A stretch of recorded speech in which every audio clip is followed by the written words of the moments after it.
Hello there, my name is Jake Thievis. I am the Technology Director and Incoming Vice President for the Washington Automotive Press Association.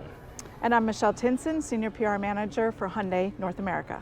And we're here to present an award from the WAPA membership after our 2021 WAPA Rally. It's a rally where we get all of our members together. We drive a whole bunch of cars and trucks and SUVs from a whole bunch of manufacturers, and we pick our favorites in every category. And we're here to award the Hyundai Santa Cruz as our pickup truck of the year. Thank you. This is an honor. We really appreciate it. We're very proud of our vehicle. This is for all of the hard work that has gone into it, from our manufacturing facility in Alabama to our designers, technicians, manufacturing folks. This is for you. Thank you for all the help and hard work, and thank you again for the honor.